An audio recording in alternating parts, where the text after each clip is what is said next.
Us everyone. Welcome back. Kumite 360. Trust everyone's well. And as always, I love a good special guest. And this special guest comes from Gold Coast, Australia. Senpai Mitch Kochonda. Apologies. How are you? How you going? Good morning to you. I'm really well, Sensei. How are you? Gold Coast looks nice there. Nice and warm. You got the t-shirt. I've got the jumper on. Beautiful one day, perfect the next. Yeah. How good. Well, see, in Melbourne now, we were like 19 yesterday. Now we're 14 today, and then we'll be 21 tomorrow. Well, we've just come off 2 days of 30 plus, and Oh, today's like high 29s, close to 30. that's annoying. Because see, I love the beach. Yeah. And my wife and I, we're like, we got to get the hell out of here, sort of talk, and then you stay here, and then you go to Gold Coast. Or for those out there, it's just beautiful. It's if you love the beach, I love the beach and that weather. I kind of hit myself every day going, "What am I doing here?" Got to get to the got to get to sunshine. Yeah, but you're on the surf coast, aren't you? I've got family down there. It's beautiful down there too. Just cold. Yeah, just out of Torquay here, and man, we just love it. We love the water. I'm in the water every day. Need the water, or else so there's problems for everyone. So, Senpai, really cool. Thanks for the time and accepting my invite to have a chat. And I guess we just debriefed then, listeners, that Senpai has been working quite a lot with his Shihan Cameron Quinn. And the channel that Shihan Cameron Quinn has, type in Shihan Cameron Quinn Buddha Karate, and you will see a lot of hours and a lot of knowledge and expertise coming out of Senpai Mitch. And I selfishly was just wanting to know a little bit more. And I think everyone else should know a little bit more about his knowledge and base. But there's a bit of a journey. We got to just backtrack a little bit to give everyone some idea of your martial arts Kyokushin journey. And, you also lived in the Hombu dojo of Shihan Cameron for a year. So we could go for hours here, but we've got a good 50 minutes. Give us a little bit of understanding of how you got involved into it. And then we're going to work our way into your expertise on a professional level and go further. Oh, sure. So I started karate, like a Shotokan-based karate, when I was probably 10 years old, I reckon, 9 or 10 years old. And I did that for 5 or 6 years. And in my mid-teens, I got, for Christmas randomly, the Budo Karate of Masuyama. Nice. And so I was like, oh, this Kyokushin thing sounds incredible. So I got in the Yellow Pages, because this is back in the mid-90s. Yeah. Found a Kyokushin dojo here on the Gold Coast of Sensei Kevin Vivas. Okay. And I joined it immediately, started again at White Belt, and just loved the journey. And every quarter, we'd go up to Brisbane and do our gradings. And these people with bald heads would come out from upstairs, and they just come and just have their way with us. Essentially, at the gradings, they were technically so good, so strong, fit, friendly. Right. Yeah. And I thought, and I read the book and learned about the Uchi Deshi. And over the years, I learned, there's an Uchi Deshi program up here. So I talked to my sensei about that, and we drove to Brisbane one night to meet Shihan Cameron and did the circuit class and learned about it. And then I moved in just after I finished school. How old? Oh, just when you finished school. So 17, 18. I was probably 18, 19, yeah. Wow. Okay. So you've summarized it in the relevance of time there, which is nice. But something triggered you, though, something to just make a decision to live under the influence of Shihan Cameron. What's going on there? Getting beaten up so easily by everyone else. Okay. To be quite frank, we go up there and train, go okay, and then the students up there. I mean, he had incredible students like, Sensei Wally Schnalber, Sensei O'Neill, Dominic Hopkins, Edward Sorensen. Just all these guys and girls are up there, and they were really good, and I was just intrigued by it, and I wanted to get better. Yeah. And that's really what it was. So I thought, this is something I can do. I was studying in Brisbane that year as well. So it tied in nicely. So I lived up there, and it was an incredible experience. Which segues to your your professional career. What were you studying? I was I didn't study enough from school to get straight into university. So I did a diploma in fitness at a Tate college, and then eventually got into a Bachelor of Exercise Science after that. And that's cool. We're going to deep dive into that exercise side of things as well, and the knowledge that you share on the YouTube channel as well, because it's something I really am intrigued with as well. So you're training with Shihan. Can you walk us through one of the hardest weeks or a week of the training that you did under Shihan Cameron in the Uchi Deshi living days? So it was pretty extensive. He gave us a training program when I moved in, and there was a couple other people there as well. And basically, every morning, we trained 6 days a week, but every morning for the 5 mornings was running. So, and it was very. You got to think, this is 25 years ago. Shihan was so ahead of his time. Yeah. There'd be continuous running. There'd be fartlek training. There'd be hill sprints. There'd be downward gradient hill sprints. So he was really innovative with his training, as far as back then. Then it'd be strength training that we would do, footwork, meikyagis, 600 meikyagis every morning, all that kind of thing, push-ups, sit-up, squats. And then the evening session, you'd train with everyone else in the evening sessions. One day would be Shihan and kata. The next day would be a kumite night, then a circuit night, then a kata night, then another circuit night. And then Saturdays. Epic. Yeah, it was full on training. It was so good. Like, it was just incredible. And how would you be accommodating financially? Like, how did Shihan, how were you surviving on that level? I had parents that helped me. Beautiful. Yeah, that's the truth of it. I was studying, and I wasn't able to work because I was literally living in the dojo. I'd go out to study. That's your only time you go out. You come back, you live in the dojo, you do all the dojo type. You nearly withdraw from the world a little bit. It was just an incredible, and train a lot. It was an incredible experience. So you balance that. I mean, it would have taken a bit of time to balance, training fatigue meaning, holy motion. This isn't just a fucking dawdle. This is, putting in 150,000% every time. And amongst those other peers and leaders that you had, quite overwhelming, or you embraced it and had some challenges, but then kept pushing? And why did it last a year, I guess? It was, if I go back to it, I was really nervous. I remember before the first, I trained up there before, because you go up and do great training sessions. And so it wasn't foreign to me, but to actually stay there was kind of new. I'd never moved out of home before. I was very young, very timid at that age as well. I get you. It was quite nerve wracking. I remember right before the first evening session, I was just very nervous. But you such a great group of people, such an incredible culture up there, it was great. And then we'd have Shihan's dojo. That was the hangar dojo. Yep. And there would be so many people that would come from Japan and from around Australia and from other striking arts to come and train there. So it was so common to have just before I was there, Skimoto lived there for 6 months, I went up and did some training. I wasn't living with him though. You get these people from all over. I could names drop, but I feel like I'm actually doing that. No. I could imagine so many people were training there, and kickboxers would come in and different people, and you get to train with them. And it was a real hub of striking at that time. And when the year happened, meaning so were you intending on doing 2 years, 3 years, or was it a year, see how we go, and then you obviously had other commitments? It was a year, because I planned to do my Shodan then, so I did that within that year. Right. And then I got into university here on the Gold Coast. Got it. I wrapped up studies in Brisbane, so I moved back to the Gold Coast to continue my study here. Whoa. Yeah. Okay. So you're in your early 20s there, and then you've had to grab I'm sure you worked. How did the grading go for you? The Shodan grading? It was I don't know if anyone's ever done easy Shodan grading in Kyokushin. In Australia, we do 40 rounds and the breaking and all that kind of stuff. It was a long day. I think I dropped like 6 or 8 kilos that day. Really, but a fantastic day. And there was other people, I think there was up to 3rd Dan grading that day. So it was a real house. It was a great occasion. Yeah, it would have been. Geez, one to remember. So you're progressing through, and your university / that's a 4 or 5 year course. I'm sure you would have been put towards. I think it was 4. It took me 4. I think it was 3, but it took me 4. I'm a little slow.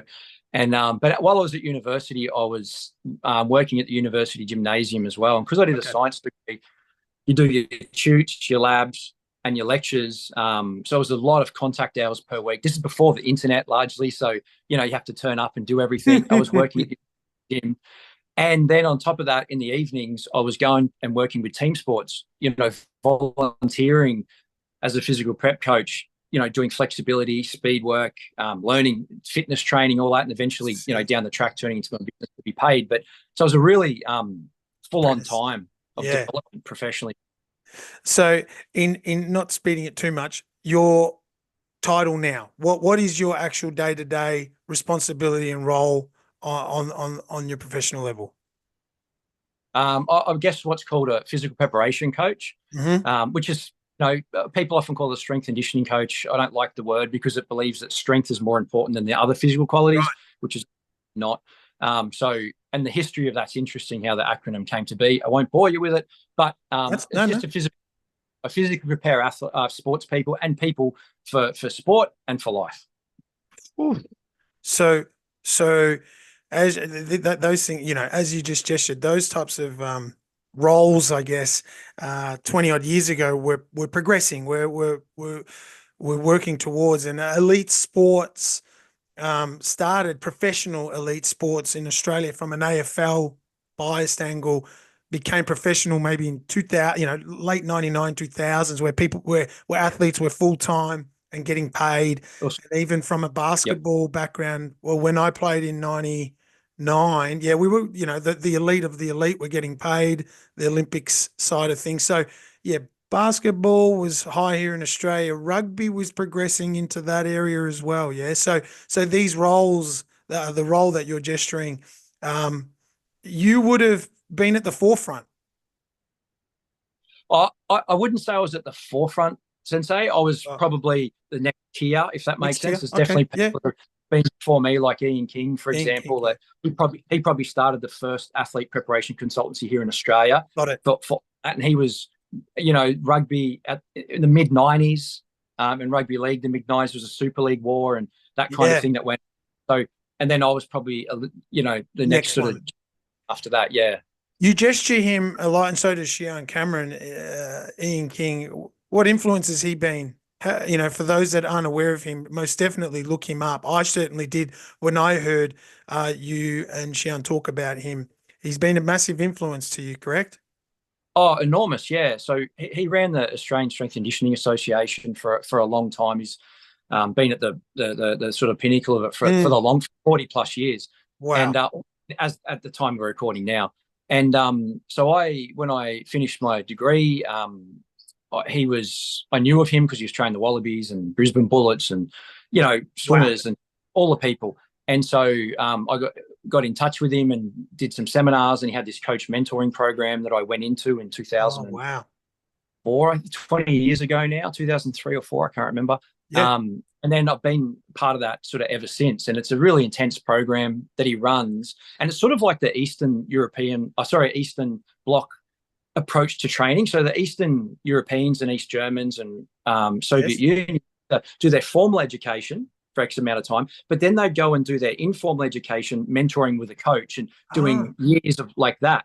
And so he sort of implemented that type of program here, and for coaches around the world. And I was lucky enough to be selected into it. And wow. I've done that for a long time, and I had a lot of experiences, traveled the world with him as well, doing as a student and doing seminars and athlete training camps, coach education camps around the world, mainly in the US, but also other parts as well. So it's been, a really great journey. I'm very grateful for it. Very intense and great learning.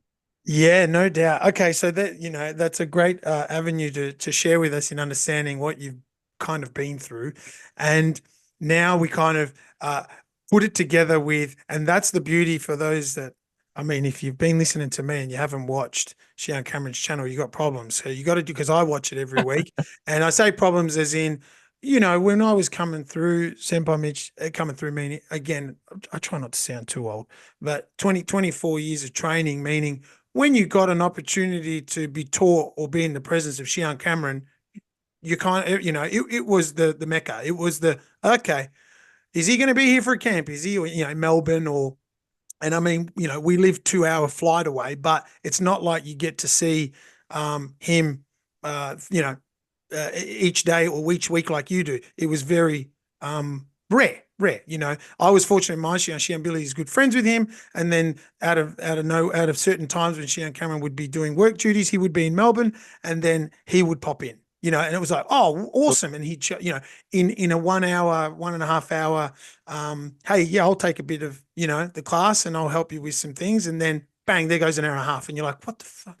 And that what just happened, and that was the honest of being like a blue yellow. So not naive, early 2000s. Then you move into the black belt. Then you start seeing him in camps. Then you start grabbing some some nuggets, as I was lucky to. And he had an impeccable he has an impeccable pedigree across the martial arts. And you've been able to you're his side student to a degree in the demonstrations that he does, because prior to that he was doing these amazing videos and one-on-one, and it's free for everyone, for crying out loud. Free / you can support him to a degree, and I did to a degree with the financial means over COVID, and that was great. Then you came in as a, hey, this could be really good if you can start now using in the demonstrations of what he was saying. He couldn't show it to anyone. He couldn't put it on anyone. And then you came along. So thanks for the punishment that you've been receiving over the last couple of years. And we all gesture that, especially last week with the Kesekatami. And when that came up, I was like, oh shit, Mitch is going. He's going to have to get physio for the next week and a bit after this. But so that was a cool part of what's progressed with Shihan Cameron's channel, and then seeing it from afar and in sharing that. And then when I wrote to you, I was like, I really want to get further into, how Shihan and yourself come up with some really cool topics each week. And one topic could be more theory than practical. But the theory side, I see you starting to really, talk to another level, because again, in the 20 plus years I've been doing it, I'm like, shit, if Mitch was talking, and I saw you're also going to be at a camp soon where you'll be obviously lecturing to a degree from this, and it's all stuff that it's, again, from a social media angle, we listen to it from others, experts and so on. I'm like, Mitch was just explaining this the other day. Shit, I really would love to tap into it more. So there's so many topics, right? And I know you all pick one or two, but one of the sides that I liked, or that I wanted to share with you, because you're also training BJJ, or you have been training BJJ for a while with Kyokushin, and then advancing the angle of athlete performance. One of the things that I wanted to tap into, that I think that we are quite naive to in Kyokushin, is recovery. And as a starting point, and like I said to you, I don't come up with questions prior to the chat. I'd like to tap into, if we're at a pub and we're just having a yarn, recovery that I have been doing, or maybe over the last 2 or 3 years, prior to 50-man kumite, and then after, is not ice bath. I go in the ocean. So going in the ocean, I do 3 to 5 minutes every morning, and my naive knowledge is to reduce inflammation. We have so much hits and cracks and so forth that I'm trying to reduce inflammation. To those that are doing the ice baths, or again, from a recovery point of view in martial arts, doing jits yesterday, I go in the ocean today, I feel $1 million. Water temperature is about 12.9, 13.5 here, Mitch. It's beautiful. For me, that's nice. That's really cool. When you hear that from someone like me, and kind of cringe, going, God, these guys don't really know how to explain what this recovery is that something? What's your thought on that straight away after hearing what I've just said? Well, firstly, Sensei, I just want to back up a tiny bit and say I do the videos with Shihan, but there are so many other students of his who are fantastic. Sensei Ben Ajami and Damon, all these other guys, Aaron, Sensei Pete, Short. I just happen to be the right place at the right time to do that and available. So I don't want to give off the impression that I'm, something special in that regard, because I'm absolutely not. But back to your question. You're right. Back to your question with recovery. No, you're absolutely spot on. Ian, again, I refer to people all the time, and Ian, great philosophy of training plus recovery equals the training effect. Training plus recovery, training effect. So your body adapts to the stimulus of the training you give it while you're recovering. So if you can do anything to speed up recovery, that's a very positive thing, right? And you're doing that by jumping in the ocean. And when it comes to oceans and ice baths, I 100% will go in the ocean over an ice bath any day of the week because of the negative ions, nature, sun. Yes. You know, all this, there's so many untapped elements that an ice bath and a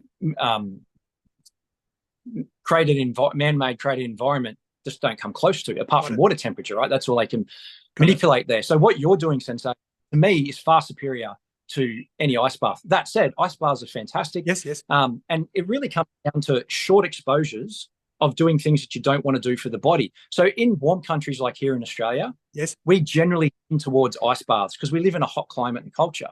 Mm. Whereas if you go to the more Nordic countries, like I've got a friend that lives in Sweden, I've been over there, they've got saunas everywhere because it's so cold outside all the time. Yes. They want the opposite for their recovery. So they'd like to go in the sauna, right, and heat up after training. Yes. And it's not that one's better than the other. They're different, but because of the environment people live in, we're naturally drawn to the opposite. Got it. And they're both good. Short-term exposure to extremes is a great thing in training, generally speaking, so long as it's not so comfort zone. Yeah, great. You're away, and so short term meaning that 3 to 5 minutes that I said in the water, not 25 minutes. No, absolutely not. It's like training. It's like, Sensei, if you get a new student at the dojo and he's a white belt, and then you get him to do a 50-man kumite day one, you're going to destroy him. He's not going to come back. He's going to be forever, right? You don't do some stretching, some a bit of condition, and that's it. You know, and they build up to that. Like you train 20 years to do a 50-man kumite, right? It's the same thing with your recovery modalities as well. It's the same as when I introduce people to stretching. Like I'm a big fan of stretching a lot, right? But their first session is not a 20-minute stretch. You know, it's 10 or 15 minute and build up over time. The same as training, progressive overload. It's one of the timeless principles in training that we sometimes think, oh, I'm going to do this, so I'm going to go jump to, you know, the top shelf stuff instead of actually crawling before you walk. Oh man, that's cool. So you've got me fired up now. So you also gestured, and I know I put a bit of a recovery theme there, but now it could veer off anywhere, like it does with your chat with Shihan. But with sauna, I'm fortunate. I've got one. My wife and I use it now. With the sauna approach, when I got it, again, I was putting in my head, I guess, and this was before. This is about 3 years ago, and I say before meaning. I wasn't following influencers or anything. It was just, hey, the sauna, you know, when I fought in Queensland, I won nationals in Queensland, and I put it towards the freaking weather at the time. How my body was just feeling so good, you know, leading into it. When you fight and then you move into the next round, and in an hour it didn't go cold. I maintained it, and then when I got to final, I was like, I don't know what it is. And I'm like, it was the weather, it was the temperature, it was 20 and above, and so on. Now, when I got the sauna, I was using it to again perspire, sweat, right? To get that, because I haven't been training as much in the last 3 years, as in, you know, that 4 to 5 sessions of training that I used to do, and I was doing, you know, more teaching over the last 4 or 5 years, and you know, and then falling for the trap of, I trained last night, but I didn't train like I used to. I didn't perspire like I used to, and then coming off the 50 when I trained nearly every day and was perspiring and sweating, I was like, shit, am I going to put my body through that again to just to get the sweat? And I believe in the secret is sweat concept, you know. So we get the sauna, and then I was like, right, I've got to go, you know, I'm not training as much and sweating as much, so I'm going to use that. Man, I was busting. It was just, you know, boom. And I was going at about, I do about 40 odd minutes, 45 to 40 odd minutes at a high temp, 60, 65 degrees, you know, but built it from 55 because I was like, well, that's hot, to 58 to 60 to 63. That's the max in the sauna now. When you hear someone like that, and again, we're keeping in mind the training that we're doing, I'm keeping the concept of Kyokushin training 2 times a week, 3 times a week, BJJ training 2 times a week, running, stretching, that's me to a T.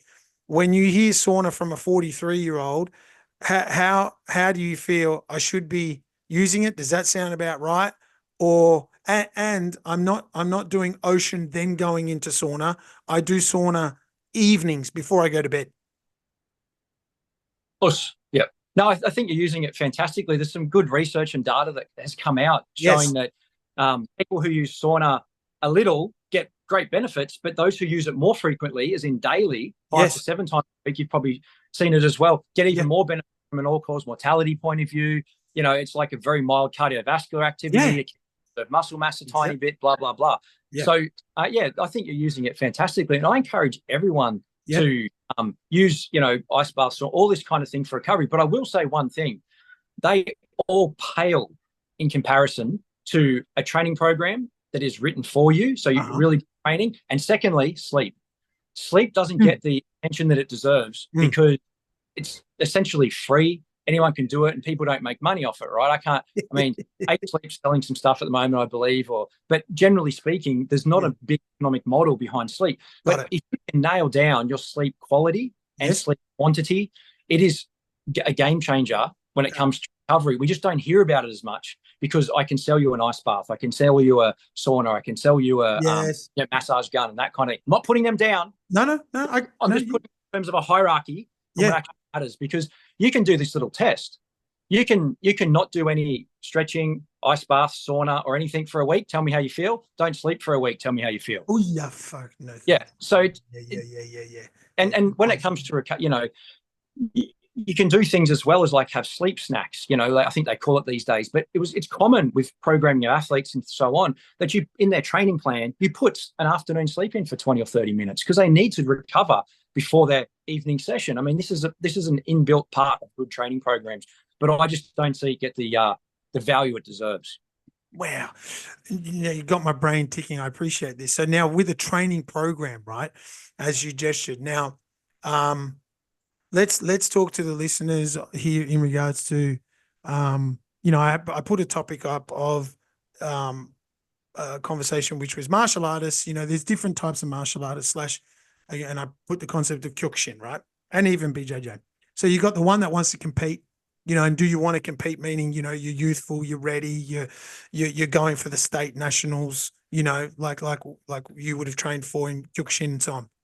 Then you've got the late 30s, mid 40s, dad of 2, 3, loving karate, wants to start it, probably done it 6 years, you know, as well. And he's in the green belt and he's like, fucking hell, I tell you, I love it. But Jesus, when this, you know, that mental approach of I've got work, I've got the kids, do I go to training? And then you've got the fitness enthusiast that, you know, or the one that really wants to, you know, in 30s and 40s and stay fit, stay strong and do something that's, you know, an art, a discipline.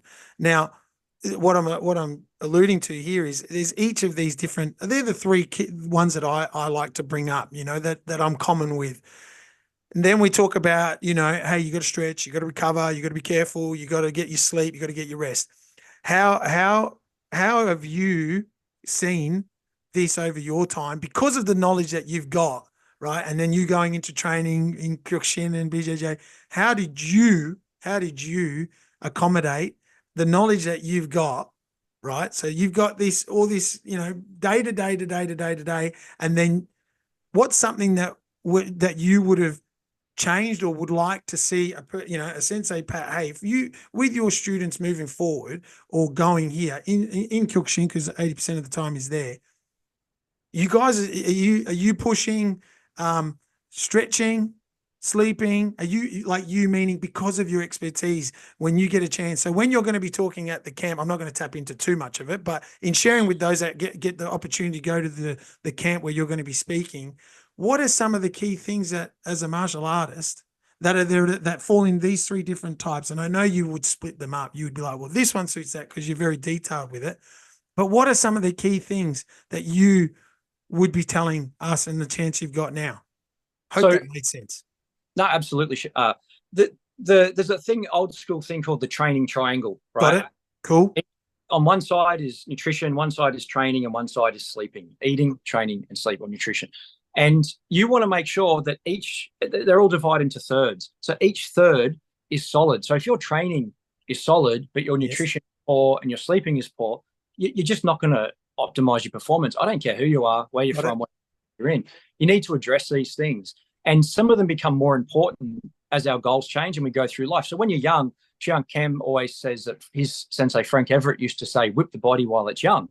And that's true. Kyokushin, from a competitive Kyokushin point of view, yes, is a young person's, I should say, sport. yes, From the combat side, the competitive, yes, absolutely. So you need to be training hard in all the, technically, tactically, physically, psychologically, Shihan's, sturdiness, all this kind of thing. yes. Nothing much changes there. But you will have an advantage if you don't be a traditional young person and you sleep a little bit more and you look after nutrition, you stay away from alcohol, Yes. all those kinds of things. It's going to make you a little bit better. There's no question about that. Yes. As you go through go through aging, these things become more important. Yes.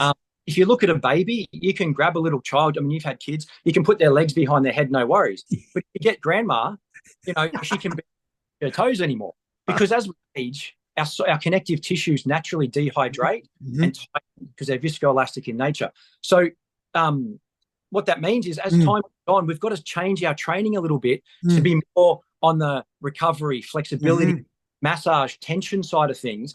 And that's what I alluded to earlier when I said training program. If you've got all those people in the class, Sensei, and you've got, half of them, let's say, wanting to bang and bash because it's people, the other half are, mid 40s, 50s, 60s, they can still train hard. All the people still train hard. However, you've got to manipulate the duration, the frequency, and the intensity for the older people. So they might spend more time stretching, more time recovering. The intense things that they do, they might only do 3 or 4 rounds, not the 8 or 9 rounds that the younger ones are doing. Got it. Nice. Tips, in their training, have become more technical focused at different times, because another concept that I continually say to my clients and athletes, and Shihan says it all the time too, he's got a concept called Star Wars clone. When you're gripping and you're training, whatever it is, elbows, position, so on. Well, you've got to ask yourself, what am I rehearsing right now? And it's so common in Kyokushin and a lot of sports, Australian culture, to be like, I went and ran 20 Ks, or I did 1,000 Jordan Wai Shigeris or whatever. And that's like, great, but seven of them were good and 993 of them weren't really good. So what are you really rehearsing here? So as time goes on and you get more refined with your training, and that often comes through experience and the eye of a good instructor, you can actually do a little bit less, but get so much more out of it. And that way your training recovery balance, you can get the training effect better. Quality over quantity to a degree, right? Yeah, that is, my brain went into that. Okay, we're going to do, we do a 10 kicking set routine up and down the dojo, and I do it with the kids, teens, and adults. The kids and teens, I push them to 250. Get that repetitive push. They, some don't even sweat. Some are just straight through. And then the adults, if I say 250 kicks, what's that? And I'm like, come on. However, it's not at a fast pace. And then I follow, you may, and for others, for us, Sahabi, who GSP, follow meaning really intrigued, talks similar in a vein with you, with tips and just passing on great nuggets. And I've used when he was on Rogan, maybe, I don't even know, maybe 5, 6, 7 years ago, I don't remember. And he was talking about the student that would be, he would look for consistency over intensity. And the consistency would far outweigh the student. And Shihan Billy would always say, or we would always kind of measure it on a non-educated angle, the Kyokushin non-educated side of things, which is the worst martial artist is the injured martial artist. Meaning you're sitting out, you're missing out, don't injure yourself. And even in BJJ, a lot of people over the last couple of years are like, to me, going, to me meaning my body's used to Kyokushin. And then it's like, you're going to get injured. You know how many people probably said that to you to a degree, or wherever they go, to the stand-up fighter who's going to train on the ground. Oh, bro, you're going to get injured. You're going to get injured. And I was like, well, shit, not cocky, but just well, fuck, man, being hit by 9,000 Mack trucks over the last 25. I'm not saying I'm not. But I should be a little bit aware of what's going on and when the time is, which is back to consistency over intensity. Know when the intensity needs to be there. Know that you've got it. And that was another part of the 50-man Kumite as well, Senpai, where I was like, know that you've got, consistency is going to be key to get through it, right? 2 hours of black belts getting through you, but know that you've got the intensity volume, or that trigger to start to go, know that it's there, know when to go to it. Because if you start the first 10 at that intensity, even for short-end gradings, or even when you're rolling in a 6-minute set, you're done, you're cooked. And like you would kind of gesturing, don't matter who you are, you're in a fucking world of hurt. And then more so, and when they go, hey man, why weren't you here yesterday? Because shit, I was trying to find my left arm and my right leg at the back of the room here. Yeah, absolutely spot on, Sensei. That's exactly right. And that's what I sort of alluded to earlier. Training plus recovery equals a training effect. Training is only as good as that which you can recover from. If you can't recover from the training, you did too much. And it doesn't matter what's right, what's wrong, what's anything. It's related to your body. And for us, Sahabi, I love his stuff, and I listen to his channel as well and so on. And he talks about not being sore the next day. And this is what he's really saying is progressive overload. And Ian's got a saying, you want to make today's training so good that tomorrow's training will be even better, and the next day's training will be even better. Same as for us, Sahabi's saying, you want to have this. Now, it doesn't go like that. We do, right? But if you get a long enough period of time, you put a dot on a graph, another dot on a point, and you've got this linear line going up, and we want to see that physically, technically, tactically, frequency, all these kinds of things in your training over time. So you're absolutely spot on. That's great. That's good. And I bring these examples up, and like I said at the start, these are things of again, an uneducated. I didn't do the courses, but we've been so involved in martial arts for so long. And then when I would hear you of late speak, sincerely, I'd be like, guys, the guy's got 25 years experience in it. Listen up a little bit, because I don't. And the experience I have is on the mat and off the mat, with just training and so on.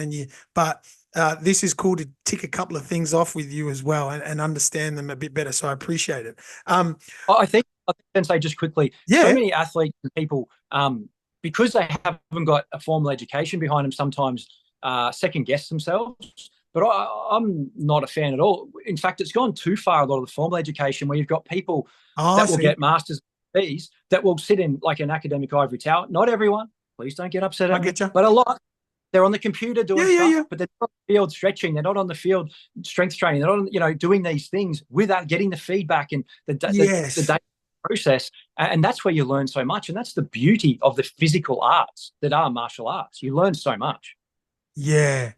I think that's, again, like I said to you, I said to Senpai Mitch earlier, listeners, that, we've been across communications and relationships, but when you spot someone of Mitch's knowledge, and they're everywhere in martial arts, and they're everywhere more so in Kyokushin, obviously, because we know, I guarantee you, with all respect, that even 90% of students would go, I'm sorry, did Senpai Mitch does what on the side? Like, is that, and using and this was part of the podcast, getting people to explain and educate, selfishly me, but educate everyone else, because I reference you. I would say, for example, listen to the podcast, listen to the episode that just happened with Shihan Cameron and Senpai Mitch, and please tap into it. And I'm trying to not play the here are the answers at the back of the book to students. I want them to deep dive. I want them to explore. And because this has happened of late, 3, 4, 5 years now, communicating, and then you get a Shihan Cameron just dropping nuggets every second, and you're there going, what the hell? And then I try to encourage anyone and everyone to make the most of someone like that, and then and yourself coming in.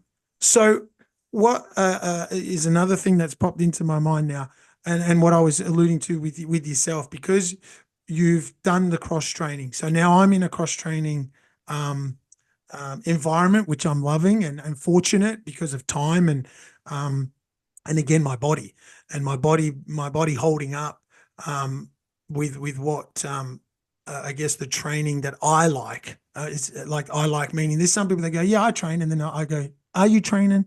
Seriously? Do you really, you know what I mean? Like, and because we've got that Kyokushin craziness of like, what do you do? 20 push-ups. What's that? And I go, Lennox does 20. My 8-year-old does 20 push-ups. Oh yeah, but you guys think you're badass. This is just conversations, and I'm like, no man, that's not badass. That's just what you. Oh man, this is disgusting that you can't do. And then I do 2 inches off the ground for the little kids. I don't want them to be pushing too much, but then that challenge of 2 inches off the ground starts with, okay, you're a white belt, you've just started term 4 tonight. I'll be doing it. New kids come in 2 inches off the ground, and they're like, 2 inches off the ground. This is easy. Within 5 seconds, they're busted. Where I've got a kid that's done a year of 2 inches off the ground, and they're up to a minute, 45 seconds to a minute, and they're 7, 8, 19-year-old. Now, I started Kyokushin at 18, 19, right? And what I'm getting to is when you're at this, at the age of like people saying, don't do that. You wouldn't want to do Kyokushin. You're going to get injured, man. You're going to get hurt. Don't do jiu-jitsu. When did you explore your cross-training side of it? Because I ask it from more of a selfish angle as to where you were like, hold on a sec. Did you explore your cross-training angle because of your age or what? And you kind of helped me with understanding your train of thought with when you kind of got beaten up by the Kyokushin crew at 17, 18, and you're like, I better learn that, or I better know that. Were you in that frame of mind with your cross-training and other things you do? I'll tell you a funny story. Go. So back in the day, in the mid-90s, we'd be at the dojo, and Shihan Cam would come back from overseas, and people don't realize he'd be overseas in the States training with, Higan Machado, Carlos Machado, John Donahue, Rico Chiarelli, Eric Paul, Gene LaBelle, like all these people. I didn't know it at the time. Yeah, he was doing that, right? And he'd come back and we'd get the mats out, and we want to do kumite and sparring and all this sort of stuff. And he'd get the mats out and he'd be showing us side control and chokes. And I'm just like, I don't want to do this. So I was like heels dragging towards that sort of thing, to be quite frank. But then over the years, I got exposed a little bit more. Like I was working with a rugby league team. Got it. And the coach wanted someone to help with the grappling, the tackling. Wrist tackling, yep. And in rugby league. And I said, I know someone. And I called Shihan Cameron. This is in the early, like probably 2009, 2008, 7, somewhere back there. I called Shihan. I said, hey, I've got a job for you here. And so he came to the team and he started doing that. And so helping them with their grips and handles and dominant head positions and so on. Yeah. But on the side, we'd do a little bit of grappling. I wasn't doing it formally, a little bit. And then over time, I got more of an interest to do more, because some of the guys I was physically training myself. They were clients of mine, were MMA guys, grapplers, and so on. So I just how can you do that to me? How can I not do? And what I've learned since Sensei is it's really rounded out my karate. Like, we all forget that the karate masters were all judoka, 3rd, 4th, 6th stands. And they were way more MMA and holistic in arts. And I think a lot of karate is these days. Now, I think karate's coming back that way a little bit, but Shihan's approach to Kyokushin, and I can only say his because I haven't experienced others, but Shihan's approach to Kyokushin for me is kind of like, I've heard him talk about Shin Soseki, where Soso talked after the 91 World Tournament and 90 Branch Chief meeting, that it was going to go in a direction. I love the direction that Shihan's taken it, and people don't realize his depth of knowledge in grappling. He teaches grappling at a grappling school, and a lot of the people there don't even know his karate background. Yeah. So, like, the depth is just it's crazy. So I'm fascinated by that. It's also something that it's very hard on the body, but it's also easier on the body from an actual impact point of view. So you can do it later, still harder kind of thing. From a 5 ranges point of view that Shihan talks about, it's just like plugged all these holes for me that I had. I'm not saying anyone else does, but I see them in my karate. So I feel like I'm plugging all these holes now that it makes it holistic in a real lifelong journey. So that's how it's fitted in for me. And I love it. I do gi and no gi. Twice a week he runs like a no gi / wrestling session. And he's doing stuff like he'll say, I learned this from John Donahue. I learned this from Eric Paulson. This is something Gene LaBelle does, Dark Side of the Moon. You can't do this in tournaments, but here's what you can do. And it's just like every time he touches you, it hurts, Oh my God. That's great that you share that. And he's sharing a quick story with you is Shihan Cameron came down a couple of years ago to Sensei Kailu's dojo, and I was living in Melbourne, so it wasn't even a couple of years ago. It was pre-COVID, I reckon. And I wrote Shihan and I said, "Oh, cool, I'm going to be coming to that, to your 2-hour seminar." And of recent seminars and so on, he would kind of look around, and because he knew me, he'd be like, "Pat, come here." And then I said, "If you need me for stuff, whatever you're doing, just please grab me. No problem. I'm all for it." And he's like, "Fantastic, thanks. All right." Jesus Lord, I had 2 hours, and meaning in an awesome way, because knowing after fortunate to get to Nidan Sundan, you run a dojo, you develop some fighters, 10 years goes. And then I was ready to explore the cross-training element of, again, what Oyama had done. And how do I find, it wasn't going to be judo, it was more jits because I'm an MMA UFC fan.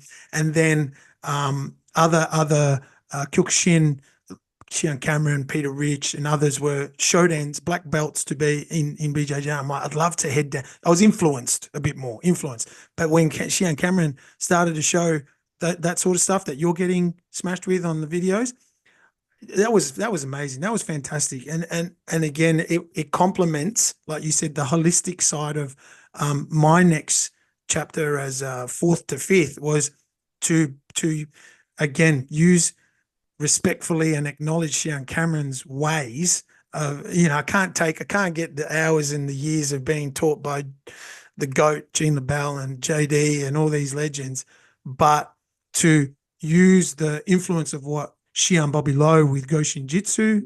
And that was the teachings of my Shihan.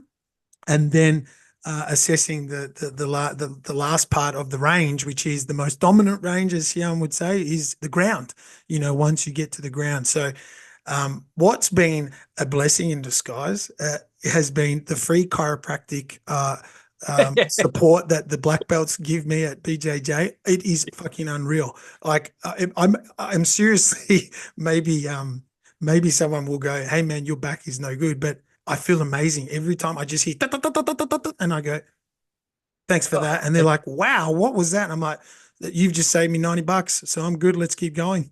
That's funny. I get a sneaky. When you guys see the sessions we do on a Wednesday afternoon, we've trained gi that morning, then we've trained wrestling or no gi at lunchtime, and then there's that. So we've often done that at training, for a few hours before then as well. So certain positions, a lot of pressure. But the other wonderful thing about it, Sensei, is you get to feel pressure, like real pressure. And a lot of people, like I was saying earlier with the Star Wars clone concept that he has, you can train and do the techniques, but to feel pressure, it changes everything when you feel pressure. And then fatigue creeps into it. And then you don't know what to do. And it's such a humbling experience. And I think of it just from me, it made me a better person in the community to be humbled so regularly, because I walk around going, no, I've got a lot to learn here. I'm a small fish in a big pond with this kind of stuff. And I think for broader society, there'd be so much benefits if people did do martial arts, or these difficult things, because it'd make society a lot more calm, a lot more peaceful, a lot more communal. Yeah, great point. Definitely a great point. Senpai, we're 50 minutes in. We'll go for it. We'll keep going for another 5. And again, appreciative of your time, and again, knowing that you would get on a roll and be a great guest to have a chat and a yarn with. When one more side I wanted to tap into is with the, I guess, term athletes that you work with day to day. How are we going to define, or what are you seeing again, when I say martial arts, I mean Kyokushin, BJJ, because that's what we're training. I'm training. When so I'm going to be, continually seeing new students coming in from an adult. This is more adult driven, and for those all around the world, adult driven. Some are going to be coming into the dojo, and you've raised some really cool, quick tips for us. Get your nutrition, get your sleep, and get your training. One other thing, though, that I wanted to bring up that you're very good at discussing is weights, right? So the weights program, like you said, is a no-brainer to get your hands involved with. But those that are doing this type of physical combat and pressure martial art, weights from a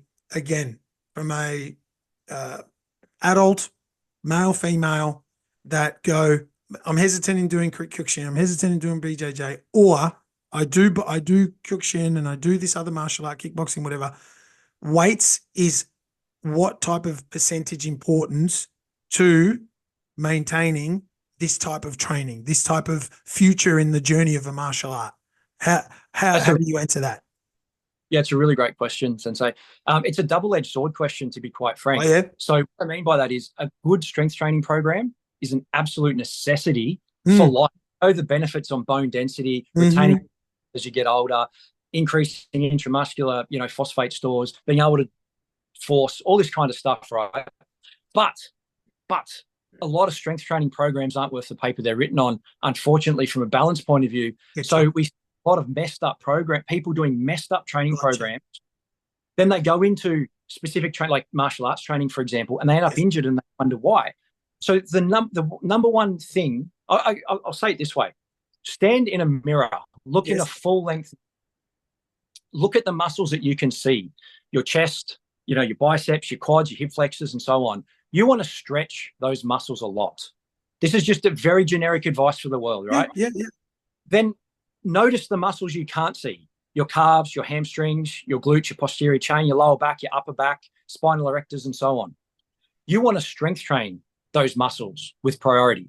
And if you do that basic philosophy without going into detail, you will be a squarer, healthier, your joints will be in a better position, and you'll counter a lot of the imbalances that you've developed, that you've come into the world with, and that your martial art or training does. Because the purpose of strength training is not just performance enhancement initially, it's actually injury prevention.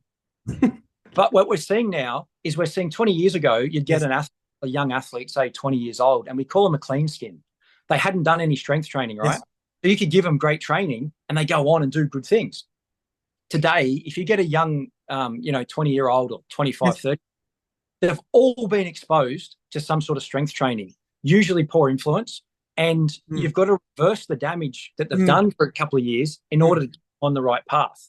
But it's with the social media and algorithms now, it's so easy, do a big bench press, a big squat, and look at me, look how strong I am. But in 4 years' time, they've got bursitis and they need shoulder surgery and they got a tap from an Americana here. They haven't got the flexibility to go back. It's crazy. So that's, as far as their strength training goes, the other thing, Pat, it needs to be low volume. If they're doing a lot of other training, the strength training you do, as a general rule, needs to be low volume. So a little bit, frequent exposures, than a lot. And that's where periodization or planning comes into it. Periodization is just a big fancy word to say plan. So you've got to have some phases where you've got a grading and tournament coming up. Yes, Paul, it's strength training because you're going to work on your work capacity, your tech, blah, blah, blah. But after that, okay, you can put the fitness stuff on the back burner a little bit and do more strength training, square your body up, get stronger in positions and so on. So hopefully that explains it a little bit. Man, you're perfect. Absolute perfect. Because you could go into way more detail and have said to me, can you be more specific with your question so I could be more specific with my answer? But it's exactly why I got you on, Senpai. Fucking awesome. Really cool. Really, really cool. And again, should be a 3-hour chat, like a Faraz conversation about all things that can just tap into it. But love to get you back on at another time. Love to, I guess, for those that have questions or queries to Senpai, Mitch, follow him on his Instagram channel and social media, or ask me and I'll pass you on his details. And whether it's 1, 2, 10, no doubt you will, as you can see, he's so awesome with his time, so humble as well, and so knowledgeable. And I was like, I got to tap into this a little bit. So I'd love to tap into it a little bit further later on down the track. Might share a little bit more because that was awesome. That was really cool. Appreciate it. Yeah, you're too kind. I appreciate it, Sensei. Very kind. If anyone's got questions, comment under it. Happy to answer them. And my point of view anyway. And you can, come to your own conclusions based on your own experiences with whatever I share. Yeah, that's amazing. Senpai Mitch, have fun in the Gold Coast. Really appreciate it. We'll see you every Wednesday. Well, the thing is for me now, it's this is the clash with daylight savings. When it hits 4 p.m. Melbourne time, it's 3 p.m. for you, and that's when you and Shihan start, and I start teaching kids. So I'm like, so then I watch it later on, so I can't be live there in supporting you. But please, for everyone, jump on Shihan Cameron Quinn's channel and Senpai Mitch assisting him at times as well. Really, really cool. Really, really, you should be paying. And again, I say it with respect. You should be paying a couple of $100 for that half an hour to an hour of just grabbing nuggets off two absolute guns in different fields, but in the same theme and approach in helping so many out there. It's invaluable. Keep up the great work, and a big boost to you and Shihan at the same time. Awesome. Thank you, Sensei. And great work on you, on what you're doing to spread Kyokushin and connect people and build a community. Appreciate it. Well, shit, it's people like yourself. That's what I love talking to and spreading the love. Uchi, Senpai, keep it up. everyone, thanks. Listen to the next one. Again, I always forget, Senpai, the like, support, even with you and Shihan Cameron, like, support, this, that, the other, but sincerely appreciate everyone listening, and we'll speak to you on the next one. Big us.